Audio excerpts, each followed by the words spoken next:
Hello, I'm Graham and you're watching me building my layout Wood Hill Park.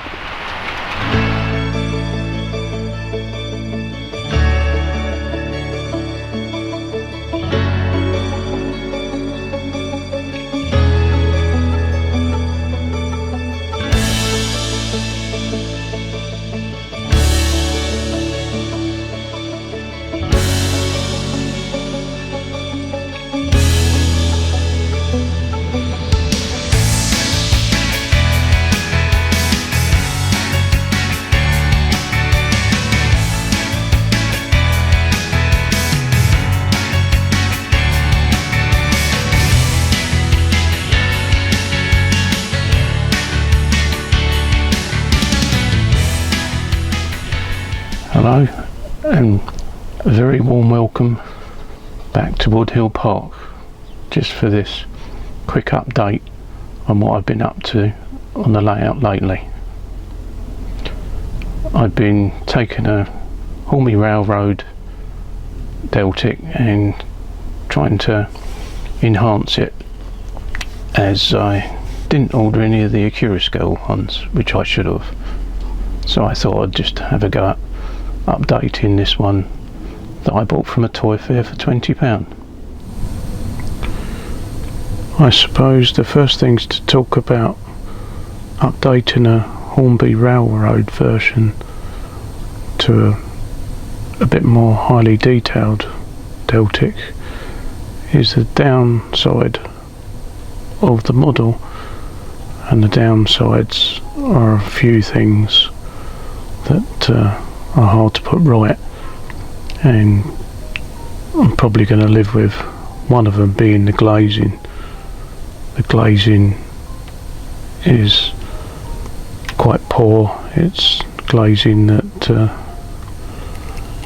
is just pushed in from the inside like the original Lima version would have been, as this is Lima tooling still, with an updated motor. There are other various downsides also to the moulding detail. Fairly good in places, but some places bits are missing. I've been weathering this, and I will continue to weather this. At the end of the video you'll see what I've finally turned this into with a bit more weathering, because the underframe hasn't been weathered yet. I've been looking at photos that were provided by a friend that took them at King's Cross in the 1980s. So I've been looking at one or two different Deltics that he took photos of and trying to recreate the look in this updating the detailing of the Hornby Railroad version. I also have been adding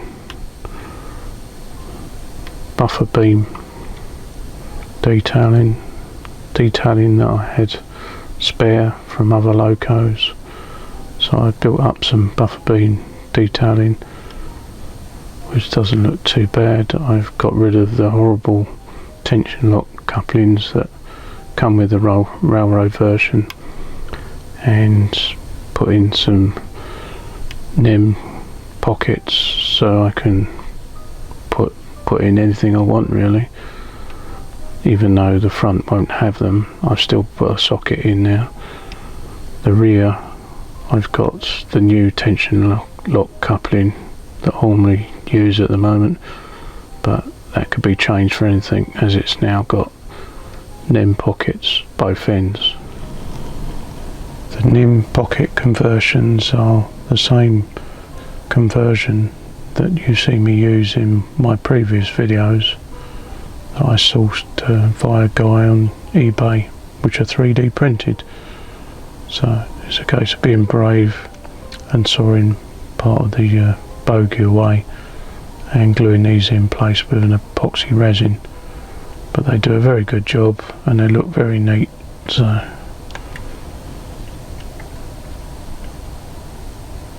as you can see, they look pretty damn good. So that's a way of updating it to anything that you wish to put in it. Very easily removed.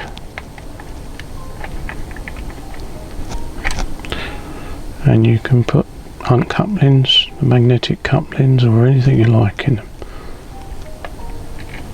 So it's a good way of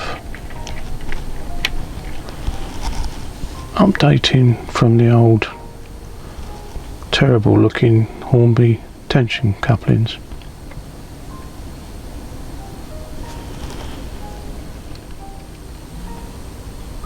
When it comes to the weathering, I have added streaks down the side of the bodywork from corners of windows and some of the rail that runs along the top of the body, just to depict a bit of dirt streaking down, but not overdoing it. So I quite like the effect of that. Black wash in the vents and other various places, just to give it sort of a dirty look around the vents and the fans on top. I've also added a bit more black paint to the wash, just to give it a bit of a darker black, as the wash itself is quite sort of watery and takes a long while to build up any sort of colour. I've also added some transfers, some more information transfers that are missing underneath the train number, and also on the front the high tension warning labels. I picked out the rear lights. At the moment I've got no plans to add lights, but I may well do in future. I'll just work out the best way to do it, but not too worried about lights at the moment. I've also been using a acrylic paint pen to go around the windows, which have come out quite good actually.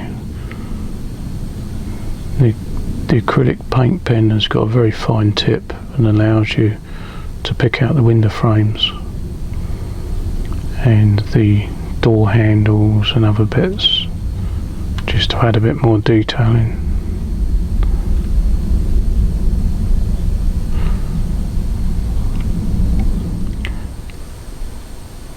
Most of the paint detail I've picked out with paint pens, which are really handy and pretty accurate and not getting paint all over the place. They're a very worthwhile way of detailing. As I said, I'll be weathering the underframe as I do normally with all my locos when I get around to weathering them. And the Deltic I've been studying has got sort of a dirty mark at the bottom of the actual top part of the chassis, so obviously where the rollers go along cleaning the side of the loco but miss the very bottom of it. So I'm going to try and depict that by sort of creating a line at the bottom of the blue paintwork where the roller would have missed the dirt and left it quite grubby at the bottom.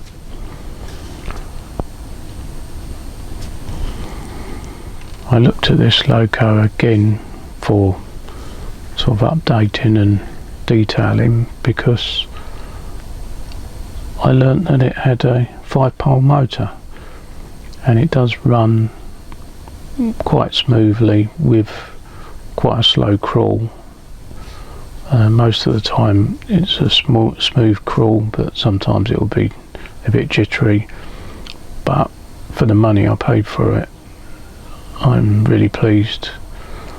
I bought it from a toy fair second hand, but almost like new, but one of the drive cogs was split, so after repairing the drive cog, it's been running like a new loco, be it a railroad version.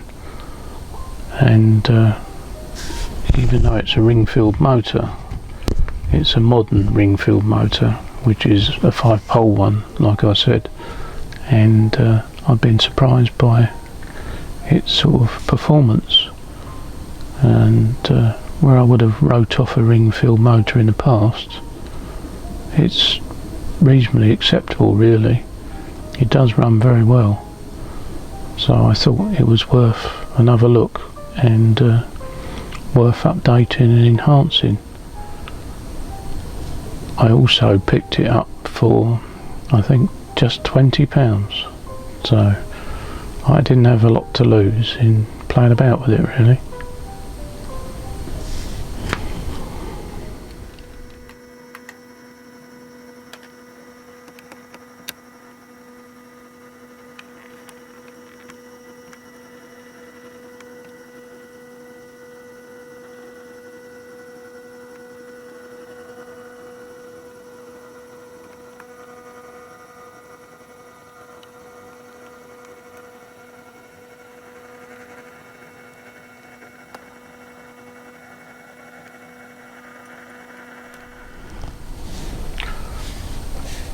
The model's chipped with an 8-pin Hornby decoder, so in future I can add lighting. Also, I'll be looking to add some sort of cab detail, maybe not that much, just a driver and some sort of console or something, or backing behind him, rather than just having nothing as it is at the moment.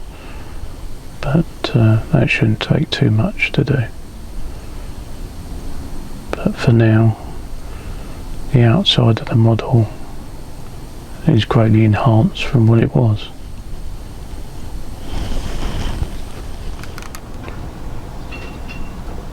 This is weathered quite a bit at the bottom of the underframe, as in its day it would have been getting on. In the 1980s it would have been looking quite dishevelled, and I depicted it by having quite a lot of a grimy underframe, basing it on the pictures really. But there's plenty more detail you can add. I've added a few streaks from the windows, dirt. You know, there's rusty springs and rust here and there, but it's best to do it in small pieces rather than just going mad and sort of covering it in weathering. So far I'm happy with the way it looks.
Also, I've gone and got one of these ammeter and voltmeter and panel meters from DCC Concepts. I think I got it from Rails of Sheffield though, as Alan at Dragon Junction 2, I think his channel's called, re-highlighted this.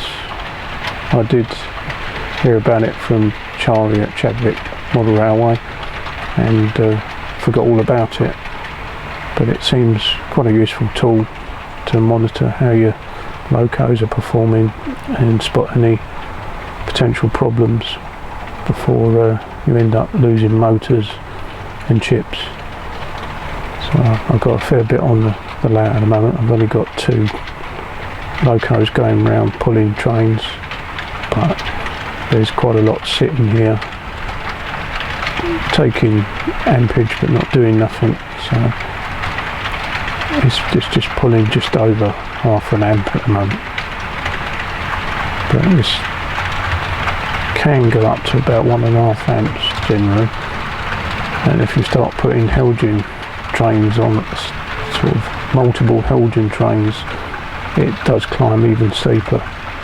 It does draw a bit, but it's an interesting sort of thing to have. You can monitor all your layout and check that everything is performing as it should do.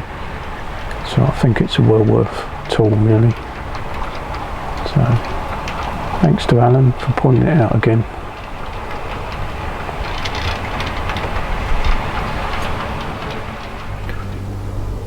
After doing the embankment, I did get a comment from a guy called John Webster, who said it would be a good idea to break up the embankment with some sort of recess that maybe would have some junction boxes and stuff. So I thought that was a good idea, so I had a go at coming up with something that might look like it was cut into the side of the embankment.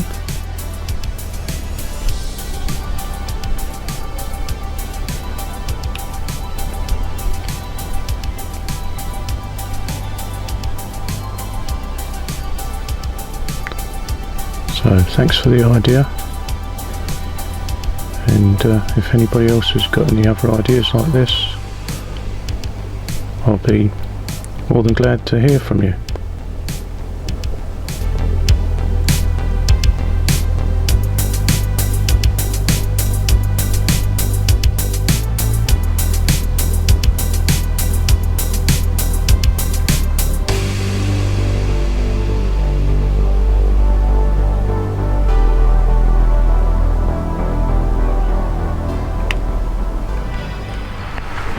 I need to do a bit of weathering, however, but I've been adding more detail along this point.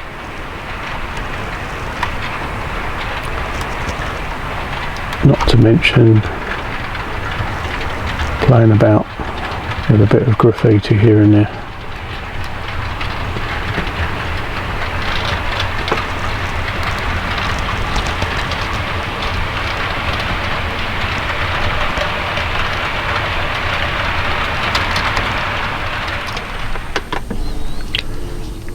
Another thing I've been doing is working on my steel wagons. I just used to have a loose load in it, or on it, and I then glued some together, but I didn't get around to doing all of them, and I thought I'd do a better job this time, especially after I had a derailment in one of my tunnels, and all the loose rails, because I've got a load of old rails on these flats. The loose rails all come off all over the place underneath the tunnel, which quite cleverly shorted out all the DCC power as well. So I had a struggle on my hands to get in there with my arm to pull out all the loose rails, and I decided at that point I was definitely going to glue them all together. So what I've done is glued underneath. They look a bit of a mess because the paint has run through, but I'm not worried about what they look like underneath. And they've just got some plastic card stuck across them with an epoxy resin, and then turn them over and they're painted, and as I say, and the rails on top are fairly clean, and it's just one load. But should I want to change the load, I can, but we'll sit on the steel flats without any bother at all, and they're very unlikely to fall off. And if they did fall off, at least it's just one lump to get hold of and pull it out of the tunnel or wherever it might end up derailing. Also, the steel flats come with plastic stanchions that forever break and fall out, and these ones are mainline ones, these steel wagons, and I think they're still a very good model. Picked these up over a long period of time second hand. So what I've done is change the stanchions for stainless steel roll pins. So I've drilled them out and added roll pins in. I've got two types of steel flats. I've got 45 foot long ones and 35 foot long ones, and they're mainly mainline, which would have been, you know, the forerunner to Bachmann. So the detailing is very good on these, and even the couplings are quite reliable compared with the Hornby tension lock version. I'll probably be changing them in the future, but at the moment I'm quite happy to just run with them still. I've already weathered these steel wagons, and now I've painted the load, so with rusty rails. So noisy neighbours again, screaming kids, loud music. Yeah, that's what my neighbourhood seems to be like lately.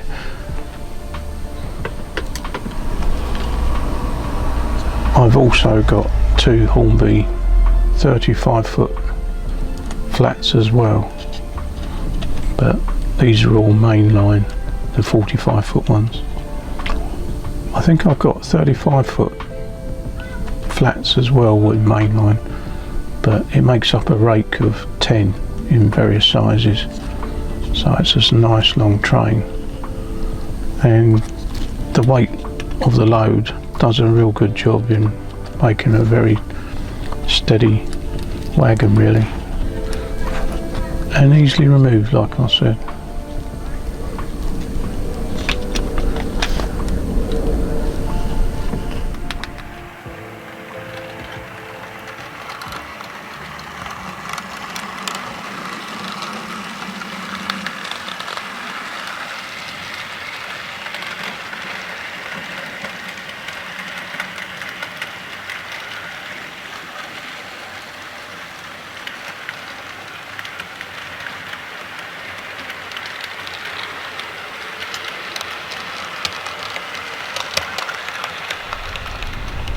These are just some of the few locos I've been weathering. I've weathered a hell of a lot more stock, including wagons and coaches, but all these have had a base coat of weathering. Whether I go any further with more detailing, I don't know at this stage, but it just brings out a bit of realism in them.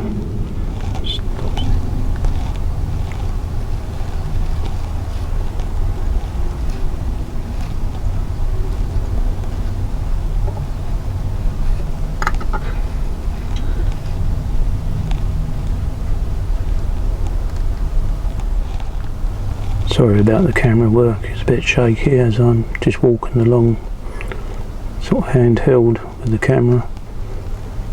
That seemed the best way to do it. As in my loft, like many lofts, I've got beams of wood that come down and I have to get between them when I'm filming them, and it can be quite difficult.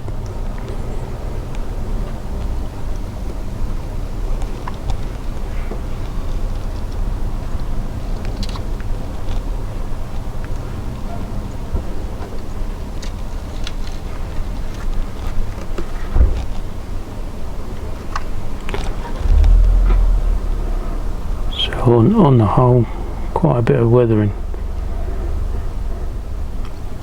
Richard of Everard Junction suggested when you're using an airbrush on a roof of a loco or a coach, it's a good idea to put streaks across it, as it gives more interest. And I've given it a go and he's right, he's bang on there. It does make it look a whole lot better with sort of dirty streaking on the roof, rather than just a plain boring roof that's just been sprayed a matte grey, really, because roof dirt's a bit of a grey, and that's why I use rail match roof dirt.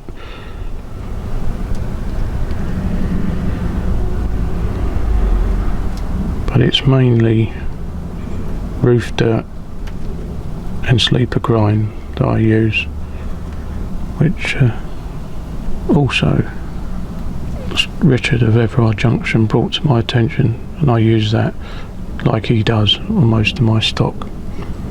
Occasionally I'll use frame dirt and weathered black, but these colours and black washes to depict soot coming out of the exhausts and whatever are basically what I use. I try not to go over the top, because if you just plaster it, then you've just got something that looks like it's fit for the scrap heap, really.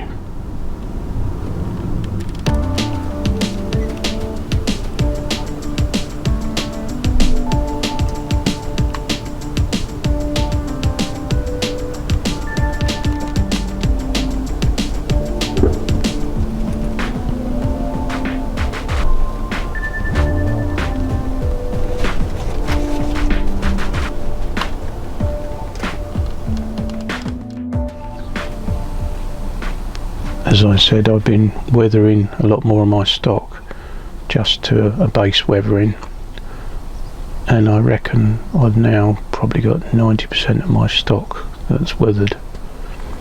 It's been a mammoth task, especially with the last weathering sort of exploit, you might say. It's a lot of work, but it's worth it, because it just makes everything look so much more real. If you only just do a base weathering, it's really worth it and you won't regret it. Just don't overdo it. But saying that, I wouldn't attempt it without an airbrush and the right paints. It's still pretty hot up in the loft, and it's looking like it's going to continue to be hot for the next few weeks. So this is only just a very quick update, not involving any major build, as it's just too warm to tolerate that. I've just been buying bits and pieces, really, like this maintenance platform I've got to build just to add some more detailing. Also some tail lamps, obviously just for show, don't actually light up, but a few of my trains could do with some tail lamps on them, so I'll be adding bits and pieces like that. That's about it for this one. Not a great one, a bit cobbled together due to the heat at the moment. I've had a bit of a job to put something together, but I thought you would appreciate some sort of update. Due to the hot weather, it's hard to produce much at the moment. So thanks again for watching. Thanks for all your comments, they're much appreciated. Look after yourselves, keep drinking in this hot weather, as there's more to come, so the weatherman says. So cheers, see you again next time. Before I go, this is just a bit of a running session to see the video out. So enjoy a little tour of my layout and some of the rolling stock. See you next time.